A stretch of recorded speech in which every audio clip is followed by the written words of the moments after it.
네, 수요일 김수민 평론가 그리고 장진영 변호사와 함께 김장타임 시작하겠습니다. 어서 오세요. 네, 반갑습니다. 네, 안녕하세요. 장진영입니다. 지금 유튜브로 생중계되고 있으니까요. 이승원의 세계는 그리고 우리는 이렇게 검색하시고 많이 들어와 주시고요. 저희가 앞에서 신종 코로나 바이러스 얘기를 했습니다. 그런데 바른미래당에서 논평을 냈어요. 네. 정부가 중국인들의 한시적 입국 금지를 검토해야 한다. 장주영 변호사님도 개인적으로 같은 의견이십니까? 네, 예, 뭐 저는 우리 당에서 적절하게 네. 논평을 했다 이렇게 저는 이 논평했습니다. 다시 이 논평에 대해서. 근데 적절하게 논평했다. 네, 그러니까 국민들의 관심이 불안감이 굉장히 크고, 네. 이거를 좀 지나치다 쉽게 하는 것이 필요한 때잖아요. 뭐 과잉 대응, 공격적 대응이 필요하다. 그렇죠. 그런데 이제 여기서 좀 표현상에 저는 좀 지적할 바가 있는 것은 네. 중국인이 아니고 중국 체류자, 중국 우리가 어떤 인종에 대해서 네네. 뭘 하자 이렇게 하는 것은 좀 적절치 않은 것이고 사실이 뭐냐면 이제 중국에 체류한 네. 사람에 대해서는 한시적으로 입국을 철저하게 근원적으로 좀 차단해서 국민들의 불안감을 좀 달랠 필요가 있다. 저는 그렇게 생각합니다. 그런데 기본적으로 인권을 생각하는 국가라면 이런 주장이 조금 무리가 있는 게 아닌가 싶어서요. 예를 들면 네. 메르스 때 우리나라 환자 한 명이 중국에 갔을 때 치료를 그대로 중국 정부에서 다 해줬거든요. 네. 당시 한 1억 원 정도가 들였는데 중국이 그냥 해줬어요. 치료를. 예. 만약에 이런 그 과거 사례를 중국 사람들 혹은 체류자들이 안다면 여기에 대해서 너무 이중잣대 아니냐라고 생각하지 않을까요? 글쎄요. 국가는 국민의 건강과 생명을 보호할 우선적인 책무가 있거든요. 네. 그래서 물론 우리 국민들이 들어오는 것을 막을 수는 없죠. 네네. 그러면은 이제 국민들이야 이제 따로 국민들이니까. 특별하게 보호를 해야 되겠지만 외국 국민들보다는 자국 국민들 보호가 저는 더 우선돼야 된다라고 생각합니다. 네. 김수민 평론가는 어떠세요? 어떤 의견이세요? 그러니까 자국민 보호가 중요하니까 전세기를 보내가지고 이제 중국에 갔던 사람들을 데려오는 거잖아요. 그렇죠. 근데 그건 되는데 중국에서 오는 다른 사람들은 또 안 된다. 이렇게 할 수는 없는 것이다라고 보고 네. 현재 이제 입국 금지라는 굉장히 극단적이고 과격한 조치를 취하는 나라가 있긴 합니다. 그 나라가 어디냐? 북한이거든요. 그런 네. 방법을 대한민국이 채택할 수 있을 거냐? 네. 예, 그리고 이제 입국을 금지했을 때 밀입국으로 들어오는 것도 관리가 안 될 수 있습니다. 오히려. 그래서 입국을 하는 그러니까 비유를 하면 막는 게 아니라 통로를 좁혀놓고 네. 그것을 지나는 구간을 철저하게 관리하는 것이 그나마 할 수 있는 가장 최선의 방책이 아닌가 네. 예, 그렇게 봅니다. 두 분의 의견은 엇갈리시는데 문자 말은 맞는 말이죠. 근데 네. 뭐 미입국자가 전체적인 입국자 수 대비 그렇게 뭐 의미 있는 숫자는 아니라고 보고요. 또 관리를 한다는 것이 말은 쉽지만 그게 이제 쉽지 않은 거죠. 현실적으로는. 그래서 이제 저는 좀 우리 야당 입장에서는 상당히 네. 좀 센 주문을 할 필요가 있다. 네. 이런 입장입니다. 9201번님, 우리 교민들을 전세기 보내서 데려온다고 하는데 이거는 문제 없습니까? 이런 질문 주셨고 의견인 것 같기도 하고요. 1101번님, 진천 아산이 지금 난리가 났던데 이건 어떻게 해결을 해야 될지 걱정입니다. 이제 격리 수용을 그쪽에 하는 것으로 알려져서 이렇게 걱정하시는 분들이 계신 건 사실이에요. 김수민 평론가는 어떻게 보세요? 뭐 저는 그 주민분들 입장은 좀 이해를 합니다. 네네. 왜 하필 우리 지역이냐 이렇게 생각할 수 있는 거거든요. 그래서 이제 저는 사실 현재 나오고 있는 어떤 중국인 혐오를 포함해서 굉장히 공포의 어떤 과잉 확산이랄까 이런 것들을 우려하는 입장이지만 이 주민들의 입장은 좀 충분히 이해할 필요가 있을 것 같고요. 네. 보니까 이제 호주, 일본 이런 나라에서는 어떤 특정 지역보다는 네. 외딴 섬이라든지 뭐 경납고 네네. 뭐 이렇게 좀 장소를 정하는 분위기더라고요. 뭐 네네. 난민을 수용했던 시설이라든지 예, 그런 쪽으로 한번 가닥을 잡아보는 건 어떨까. 네. 다시 한번 좀 주민분들까지 설득이 될 수 있는 그런 카드가 제시가 됐으면 좋겠어요. 네. 알겠습니다. 다음 주제로 넘어가도 될까요, 변호사님? 네, 그러시죠. 네. 안철수 전 의원이 오늘 또 탈당을 선언했습니다. 네. 또 네, 탈당을 과거에도 여러 번 하신 것 같은데 2번 했죠. 네. 네. 2번 했는데 많이 한 것처럼 느껴지죠. 네. 비통한 마음으로 바른미래당을 떠난다. 탈당 예상하셨어요? 저는 예상 못했어요. 아, 못하셨습니까? 예. 그리고 안 하기를 바랬기 때문에 그런 것 같긴 한데요. 네. 예, 그 예상 안 했습니다. 못한 거랑 안 한 거랑 다른 건데. 하기 싫어서 안 했습니다. 하기 싫어서. 네. 그렇게 뭐 주변에서 이런저런 의견이 있었지만 설마 그렇게 하겠냐. 설마. 네. 손 대표랑 관련해서 좀 얘기를 나누셨습니까? 아, 오늘 기자회견 후에요. 네네. 그렇죠. 뭐 대표. 근데 이제 손 대표도 상당히 이제 오늘 좀 충격을 받으신 것 같아요. 네. 우리가 이제 거기까지는 예상을 못했거든요. 왜냐하면 그저께 손 대표를 찾아와서 네네. 한 40-50분 얘기를 하고 네. 그리고 의원들 만났고 네. 그리고 어제 이제 손 대표가 자기 입장을 얘기했단 말이에요. 네. 근데 오늘 갑자기 이렇게 전격적으로 할 줄은 예상을 못했던 것 같아요. 뭔가 조금 더 협의하고 뭐 토론하는 시간이 필요하다고 생각을 했었는데 그렇죠. 갑작스럽게. 그러니까 이렇게 이제 다시 시간을 돌려서 쭉 보면 입국한 이후로 쭉 행보들을 자기 나름대로 거치다가 네. 당내 사람들을 만난 것은 설 연휴 딱 시작하는 날이었거든요. 그러니까 한 3, 4일 정도 그 당내 인사들을 만나고 네. 결정을 내려버린 거예요. 근데 그 과정이 뭐 이렇게 진지한 대화가 있었다든지 네. 심도 깊은 뭐 토론이 있었다든지 이런 게 없었어요. 그냥 손 대표도 당 대표실로 찾아가겠다. 네. 뭐 기자들 다 데리고 네. 공개적으로 오겠다. 무슨 대화가 되겠어요? 손 대표가 그렇게도 되겠냐고 다시 물어봤다고 하더라고요. 그랬죠. 네. 그 당 대표실인데 괜찮겠냐. 네. 근데 뭐 당 대표실로 가겠다. 그리고 그렇게 고집을 해서 공개적인 행사를 한 건데 뭐 제대로 된 대화가 될 리가 없죠. 그다음에 의원들 만나는 것도 점심 시간에 이게 만나서 네. 한번 밥 먹고 네. 끝이에요. 네. 그러면 결국은 본인이 어떤 결론을 정해놓고 수순을 쭉 밟아왔다.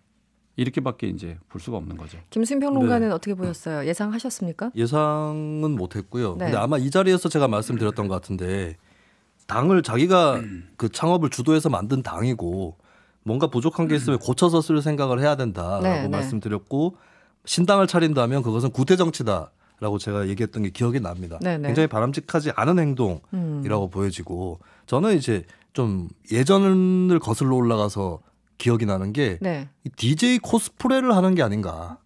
김대중 전 대통령이 정계 은퇴하고 나서 유학을 갔었죠. 그랬었죠. 독일은 아니고 영국에 갔습니다만 돌아와가지고 당권을 장악하는 과정에서 안 되니까 이제 당시에 이기택 대표를 민주당에 남겨놓고 국민회의를 따로 창당했단 말이죠.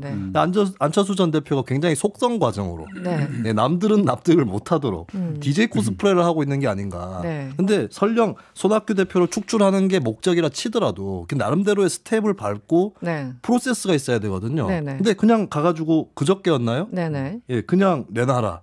안 된다. 나가겠다. 이렇게 돼버린 겁니다. 그렇죠. 한 이거 2, 3일 누가 사이에 납득할까라는 생각이 들고 저는 좀 의심이 가는 거는 그냥 이게 손학규 안철수 간의 관계인가라는 생각도 한편은 들어요. 어떤 뜻이죠? 그러니까 앞으로의 제3지대의 어떤 정치 세력화의 노선이 있을 텐데 손학규 대표는 아마 저는 이제 호남계 쪽에 그러니까 민주평화당이나 대한신당 이쪽과 손을 잡는 그러니까 국민의당 복원 시나리오를 꿈꾸고 있을 거라고 생각을 하는데 안 전 대표가 그것을 바라지 않는 게 아닌가. 그리고 거꾸로 현재 보수 통합에서 좀 난항이 계속되고 있고 또 유승민 의원도 꼭 통합이어야 되느냐 이런 얘기를 했거든요. 혁통위가 잘 안 될 것이다라는 그렇다면 전망. 혹시 유승민 전 대표 쪽이랑 재연대 내지는 재통합할 생각이 안 전 대표한테 있는 건 아닌가. 그렇지 않았으면 이렇게 빠르게 진행되지 않았을 것이다라는 의견이시고.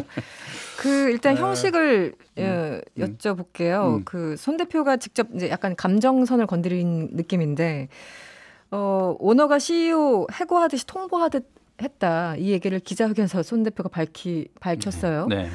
이런 그 부분들은 또 어떻게 보였습니까? 상당히 불쾌한 느낌을 드러낸 건데. 저도 이제 그 현장에 있었지만은 1년 뭐 6개월이요, 7개월이요. 이렇게 이제 오랜 동안 외유 생활을 끝내고 당 대표를 찾아오는 날인데 손 대표는 이제 꽃까지 준비하셨어요.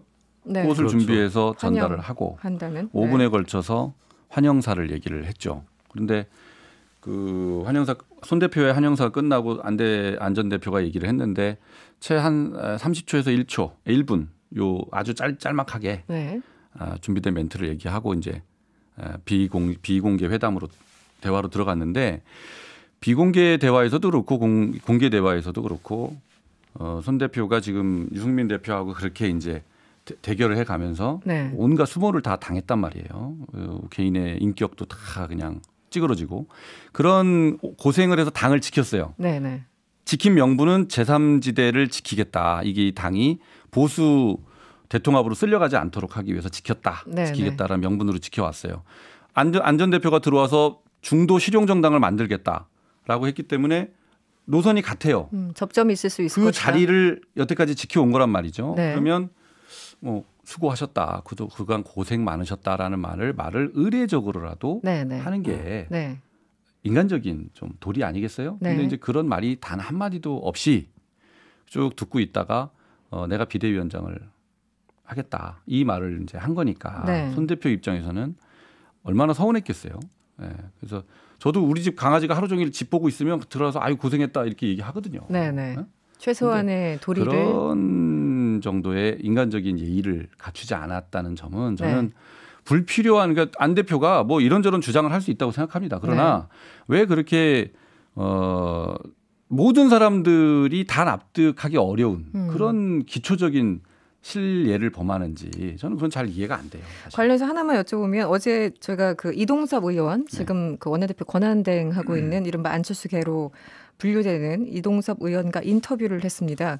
그런데 손 대표가 본인이 직접 들었다고 하면서 모든 걸 넘겨드리겠다라는 얘기를 손 대표가 하셨다. 그리고 또 안 전 대표는 최대한 예의를 다 갖춘 것이다. 이렇게 또 주장을 하고 계십니다. 어떻게 보십니까? 그러니까 그 예의를 어떻게 정의하는 거예요. 네. 당대표를 찾아와서 고생하셨다는 말 한마디 안 하고 비대위원장을 하겠다라고 하는 게 예의입니까? 그거는 그렇게 볼 수 없는 것이고. 네. 비대위원장직을 줄 수는 없습니까? 손 대표는 모든 걸 안 대표가 들어와서 안 대표 얘기를 듣고 안 대표가 한다는 일을 뭐든지 할 수 있도록 다 돕겠다 이런 네네. 얘기를 한 사실이 있어요. 네네. 그래서 어저께 손 대표가 얘기한 것은 이거였어요. 이 사퇴를 거부했다. 이게 이제 지금 뭐 헤드라인으로 잡히지만 네. 사실은 그 내용을 들여다보면 미래 세대 교체를 위해 미래 세대를 전면에 세우고 네. 손학규와 안철수가 그 버팀목이 되자 뒤에서 이런 제안을 한 거예요. 네. 그러니까 본인도 물러날 수 있다. 네네. 안철수하고 같이 미래 세대를 위해서 네. 우리가 헌신하자. 네. 이 얘기를 한 겁니다. 그러니까 그냥 못 물러나겠다고 버텼다. 이렇게 봐서는 안 되는 거죠. 알겠습니다. 김수민 평론가 사실 이제 안철수 의원이 그 과정에 대해서는 우리 잠깐 짚어봤고 네. 어쨌든 탈당 선언을 했어요. 창당을 하겠다라는 건데 지금 소위 말하는 안철수계 의원들 열 몇 명인가요? 그 정도 되는 의원들은 대부분 비례고 한 명, 권은희 의원 한 명 빼고는 다 비례 아니겠습니까? 그렇죠. 그러면 어떻게 되는 걸까요? 앞으로 어떤 과정이나 절차들이? 이들 의원들이 안철수 전 대표를 따라 나간다 한들 네. 뭐 당의 의석이 추가가 되고 국고보조금이 더 나오고 이런 건 아니기 때문에 지금 상황은 그렇죠. 당장에 형식적으로 탈당을 할까? 네. 그런 저는 아닐 것이다라는 생각이 들긴 합니다. 그러니까 적은 바른미래당 계속 두고 그렇죠. 특히 이제 비례는 나갈 수 없으니까. 네. 네네. 그런 역사가 계속 반복이 네네. 되는 거죠. 민주평화당 쪽에 실질적으로 몸담았던 의원들이 네. 바른미래당 당적에 남아있을 수밖에 없었듯이 이들 의원들도 그렇지 않을까 싶은데 근데 이제 과연 그냥 바른미래당에 눌러 앉아서 네. 가만히 있을 거냐 선거 때까지 기다렸다가 출마하기 전에 사퇴할 거냐 그렇다기보다는 바른미래당 내부에서 어떤 작전에 들어가지 않을까 싶어요. 다시 안철수 전 대표가 만드는 신당과 네. 바른미래당을 통합한다든지 네. 뭐 이런 미션들을 좀 수행하지 않을까. 갑자기 너무 네. 함수가 복잡해지는데요. 일부러 사람을 남겨놓고 나가는 측면도 있을 수 있죠. 상상력이 너무 지나치네. 근데 이제 수민의 상상은 현실이 된다. 네, 그렇습니까? 네. 정세균 총리부터 해서 이 비례대표들이 현실이 많이 됐어요. 안철수 계라는 비례대표들이 오늘도 네. 본인들을 제명시켜 달라 이런 이제 요청을 막 하고 다니기 시작했어요. 네, 제명을 당해야지만 나갈 수 있으니까. 그렇습니다. 제명을 당하면 의원직을 유지하면서 그렇죠. 다른 활동을 할 수 있기 때문에 그런데. 그거는 비례대표 의원을 둔 취지에 반하는 거거든요. 비례대표는 그 의원 개인의 어떤 지위가 아니고 네네. 그 의원이 소속된 당의 지위입니다. 네네. 당한테 부여한 권력이기 때문에 네. 그걸 개인한테 이렇게 개인의 선택에 의해서 좌지우지되게 할 수는 없는 겁니다. 이거는 우리나라 정치 의회주의 정치에 네. 관련된 얘기이기 때문에 그 양보의 문제는 아닌 거예요. 원칙의 문제다 이렇게 주장을 하시는 겁니까? 왜냐하면 이제 이게 이분들한테 어떤 이해관계가 있냐면 국회의원직을 잃게 되면 의원 방이 없어지죠. 그렇죠. 그 보좌관이 9명인데 9명의 5월 말까지 월급이 다 날아가는 거예요. 네. 그리고 이제 본인이 선거운동을 할 때 국회의원으로서의 여러 이런저런 이제 혜택을 누리지 못하게 되는 거죠. 그러니까 굉장히 큰 현실적인 타격이 있는 거거든요. 그래서 이분들이 이제 탈당을 하기에는 이제 현실적인 어려움이 있을 거다. 알겠습니다. 김수민 평론가가 아까 언급한 작전 조금 더 구체적으로 들어볼까요? 왜냐하면 손 대표 어제 그 기자회견 내용을 들으면은 그 이태규 의원 등등 그동안 발언과 행보를 보면은 결국 보수 쪽으로 갈 것이다. 그런데 그 이태규 의원 등등과 함께 하고 있더라. 지금 안철수 전 대표가 그렇게 의심을 하는 거예요. 네. 그분들한테는 억울할 수 있지만 그걸 누가 얘기했어요? 그러니까 손 대표 어제 기자회견 내용 보면은 뭐 이태규 의원 등등의 이제 행보에 대해서 내가 설명을 했다 이런 취지가 나오잖아요. 어떻게 보십니까? 구체적으로 플랜을 한번 짜보시죠. 이제 유승민계부터 이태규 의원 정도까지를 계속 의심을 해왔죠. 저렇게 보수 쪽으로 가는 게 아니냐. 제가 아까 말씀드렸던 작전은 글쎄요. 저는 아직까지 뭐 안 전 대표가 자유한국당을 포함한 보수통합에 가담할 거다 이렇게 보지는 않습니다. 왜냐하면 본인이 입국했을 때 뭐 선을 긋는 발언뿐만 아니라 구체적으로 얘기를 했던 게 민주당이랑 1대1 구도를 만들면 민주당이 유리하다라고 얘기를 했어요. 그리고 그 인식을 갖고 있는 이상은 그런 사람이 며칠 사이에 확 돌았다는 거거든요. 그게 아니라면 보수 통합까지는 가지는 않을 것이고 그렇다면은 이제 뭐 한계는 유승민 계일 것이다. 손을 잡는 한계는 아니면 이거는 뭐 더 상상력을 발휘했을 때 자유한국당에서 만약에 분화가 일어났을 때 비박 계열이라든지 이 정도까지가 한계일 거라고 보는데 근데 이제 그걸 만드는 과정에서 바른미래당을 그냥 놓고 나갈 거냐 했을 때 바른미래당이 잔류해 있는 친안철수 의원들이 내부에서 처음에는 얘기를 하겠죠. 비례대표 의원직 제명해달라고. 근데 제명 안 시켜주면 알겠다. 그렇다면 우리의 길을 여기 안에서 펴겠다라고 하면서 손학규 대표 축출이라든지 여기서부터 시작을 해서 당권 접수의 그 프로세스로 들어갈 수 있는 것이죠. 제가 친한철수계 의원이라도 그렇게 할 것 같아요. 그렇게 할 것 같습니까? 네. 저는 지극히 의원이 아니니까 저런 말 하는 지극히 상식적인 사람입니다. 그 말이 되는 얘기를 하세요. 아니 그 작전에 들어가면 어떡하시려고 저렇게 마음을 놓고 계세요. 아니 그분들이 유승민계 의원들이랑 같이 힘을 합쳐갖고 그걸 8개월 동안 하다가 유승민계가 이제 포기하고 나갔잖아요. 유승민계라는 그 전투력이 있는 사람들이 힘을 합쳐서도 그게 안 된 거예요. 근데 그 비례대표 의원 몇 분이 설레가 있었죠. 하기가 어렵죠. 어렵다. 그거는 이제 역부족인데. 또 이제 우리 김수민 평론가 뭐 여러 가지 좋은 얘기 했지만은 뭐 유승민계랑 할 가능성이 있다. 이것도 그럴 가능성이 저는 뭐 0.1%도 없다 이렇게 봅니다. 왜냐하면 두 분의 그 인간적인 관계를 봤을 때 두 분은 그렇게 같이 갈 수 없는 사이입니다. 결이 완전히 다릅니까? 지난 지방선거 때 이 두 분이 갈등을 한 양상을 안다면 절대 그런 상상은 못합니다. 그건 이제 빨리 상상을 깨세요. 유승민계와 손을 잡지 않는다면 더더욱이나 현재 바른미래당을 접수하는 작전을 하려고 하겠죠. 알겠습니다. 이 얘기 한두 끝도 없을 것 같아서. 집착이 심하네. 나중에 제 얘기가 생각날 날이 올 겁니다. 바른미래당을 못 잡아먹어가지고. 알겠습니다. 마지막 이거 하나 질문을 좀 드리죠. 서울대가 조국 교수의 직위를 해제했습니다. 조국 교수는 좀 뭐 억울함이 있지만 받아들이겠다 이런 입장인데 어떻게 보였어요, 김수민 평론가? 이게 이제 서울대 인사 규정에 기소가 된 사람에 대해서 직위 해제를 할 수 있다라고 돼 있는데 단순히 기소가 됐기 때문에 직위 해제를 한 건 아니고 사실 서울대 학교 내의 학생들이 반대하는 여론이라든지 또 수업을 열었을 때 언론의 접근이나 이런 부분들 우려가 되는 게 있기 때문에 서울대에서 결정을 내린 것이라고 보고 제가 서울대 당국자라도 그 결정을 내렸을 것이다. 정상적인 수업이 어렵다. 예, 어쨌든 간에. 변호사님 어떻게 보셨습니까? 뭐 이건 너무 늦은 거죠. 너무 늦었습니까? 다른 사례를 뭐 이렇게 보도한 기사를 봤었는데 다른 경우에는 기소가 된 교수의 경우에 굉장히 빠른 조치를 했더라고요. 아, 그렇습니까? 예. 근데 이제 조국 교수는 이런저런 아마 정무적인 고려를 해서 이렇게 늦게 나온 건데요. 이게 선례가 될 수 있어요. 서울대를 관리하는 입장에서도 네. 뭐 이런 게 추후에 발생했을 때 왜 조국은 그렇게 했는데 난 이렇게 하냐. 뭐 이런 이제 항의를 받으면 할 말이 없단 말이죠. 안 좋은 선례로 남을 좋지 않은 선례가 남을 네네. 수 있기 때문에 뭐 어쩔 수 없는 조치였을 것이다. 네. 이렇게 생각합니다. 알겠습니다. 듣다 보니까 벌써 마칠 시간이 됐네요. 벌써요? 두 분이, 우린 너무 짧은 것 같아. 싸워야 되는데. 맨날. 네. 죄송합니다. 한번 특집으로 2시간 정도 싸우죠.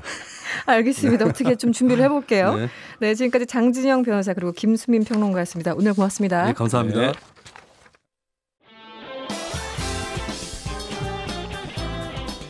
여러분의 퇴근길을 꽉 채워드립니다. 평일 저녁 6시 5분 이승원의 세계는 그리고 우리는